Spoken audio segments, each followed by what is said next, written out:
हुए छेद को बड़ा कर लीजिए और उसमें लकड़ी के टुकड़े डालकर गोंद से अच्छी तरह लगा दीजिए। सूखने पर इस लकड़ी के टुकड़े को काट कर अलग कर लीजिए। अब इसकी सतह एकदम साफ है और यहाँ मजबूती से नई पकड़ लगाई जा सकती है। इस बार हम इस्तेमाल करेंगे ब्लेड के टुकड़े का। टुकड़ा होगा हमारे अंगूठों के गद्दी के नाप का और इसे हम अंगूठे पे इस तरह बांध लेंगे। और अब आपके हाथ काम करते वक्त बिल्कुल खाली होंगे।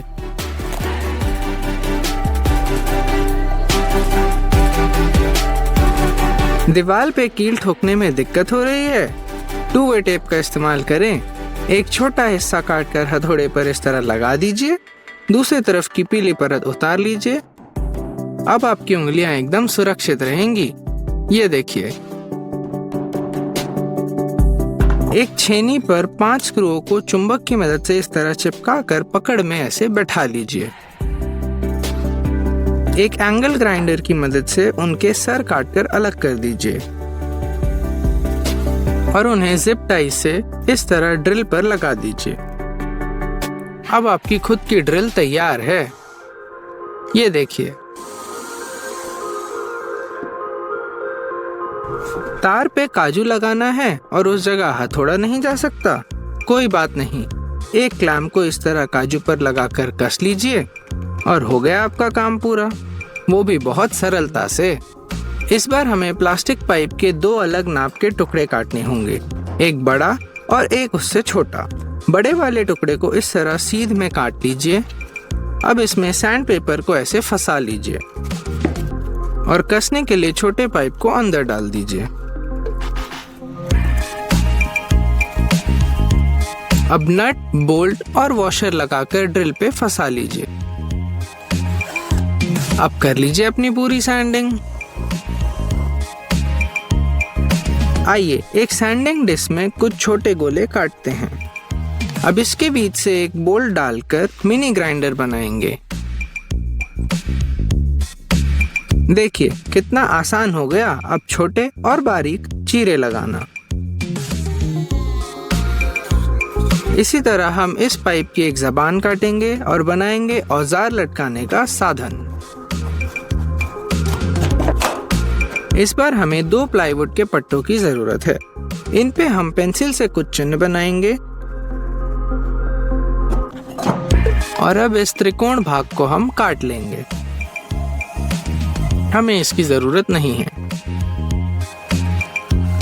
अब इन्हें एक पकड़ की मदद से इस तरह जोड़ लीजिए। है ना बहुत सरल बनावट। अब इस पे एक लकड़ी जोड़कर इसका बेस भी बना सकते हैं।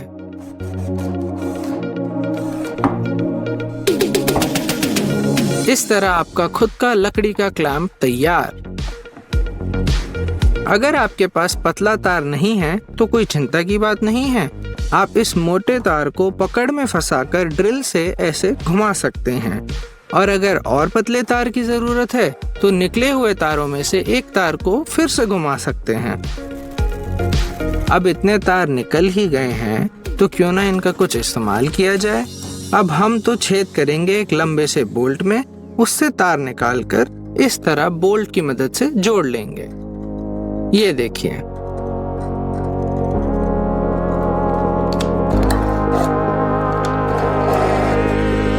अब हम उन्हें फैलाकर ड्रिल पे लगाने के बाद स्टील पाइप को अंदर से अच्छी तरह साफ कर सकते हैं। सैंड पेपर फाड़ने में दिक्कत होती है। इस ब्लेड को दीवार पर 2 स्क्रू की मदद से लगा दीजिए। अब एक सैंड पेपर की शीट को इस तरह सरकाइए और फाड़ लीजिए। यदि आप एक स्क्रू को छुपाना चाहते हैं जो 2 पट्टों को आपस में जोड़ता हो, इसके लिए एक बड़ा छेद बनाइए, वहां स्क्रू लगाइए और गोंद की मदद से उसे ढक दीजिए, कुछ इस तरह। क्या ड्रिल से छेद करते वक्त धूल छेद में घुस जाती है? अपने ड्रिल पे दिए गए स्विच को दबाएं और उल्टा घुमाकर सारी धूल बाहर। ये देखिए,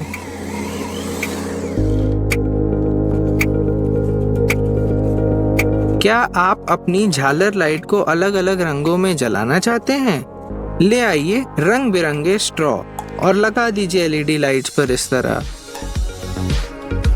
और तैयार आपका इंद्रधनुष। टॉप पे हम सिर्फ इतना ही नहीं और भी सीखेंगे। लिनोलियम के खराब हिस्से को हम काट लेंगे और इस नए हिस्से को गोंद से चिपका देंगे। एक टूटे स्क्रू से हम नए स्क्रू को मजबूती से जोड़ सकते हैं। कभी कभी हमारे बोल्ट कोई ले जाता है, इसके लिए हम उसे अच्छी तरीके से लगाएंगे। इसके लिए हम रिवेट्स का इस्तेमाल करेंगे। अब कोई नहीं निकाल पाएगा इन्हें। फ्लोरिंग यहाँ से थोड़ी ढीली है। ड्रिल करके इसमें एक छेद बनाएंगे और इसमें गोंद भर देंगे। अब इस छेद को क्रेयॉन से ढक देंगे। नाजुक सामान को पैक करने के लिए हम उस सामान को स्प्रे फोम पे प्लास्टिक रैप में इस तरह रखेंगे और ऊपर एक और बार स्प्रे फोम भर देंगे। इससे आप कई बार इस्तेमाल कर सकते हैं।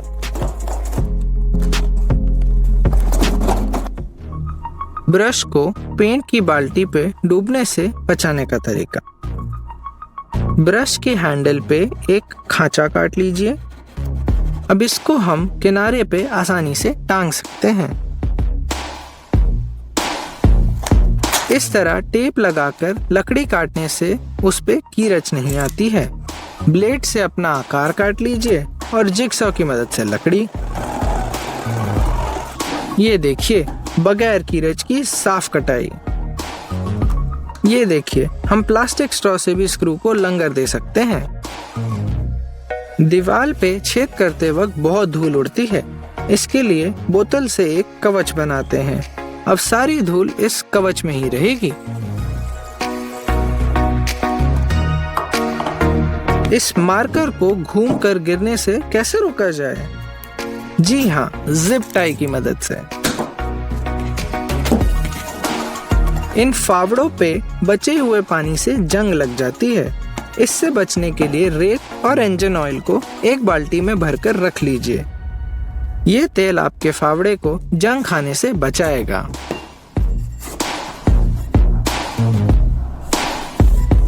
कभी कभी गोंद लगे होने पर क्लैंप करते वक्त लकड़ी फिसल जाती है।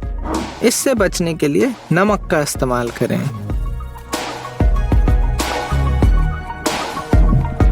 अब इस प्रोजेक्ट में हम खुद के डावल बनाएंगे। इस तरह 2 चांद काट लीजिए। एक में डावल के नाप का और दूसरे में उससे बड़ा छेद कर लीजिए और इन्हें एक लकड़ी पर चिपका लीजिए और शुरू कर लीजिए अपनी कटाई। मोर्टीज और टेनन जोड़ सबसे मजबूत जोड़ों में से एक है। पहले मोर्टीज बनाते हैं। इसके लिए लकड़ी के बीचों बीच एक निशान बना लीजिए और उसे कुछ इस तरह काट लीजिए।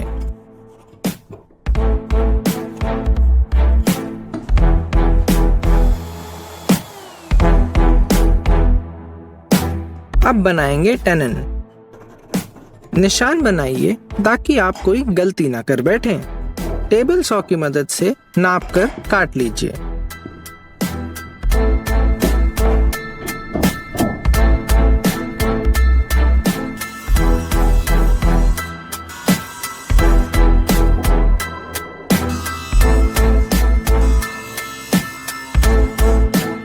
कुछ ऐसा दिखना चाहिए। बची कुची लकड़ी को हम छेनी और सैंड पेपर से साफ कर लेंगे। अब ये जोड़ एकदम सटीक और मजबूत बैठ चुका है।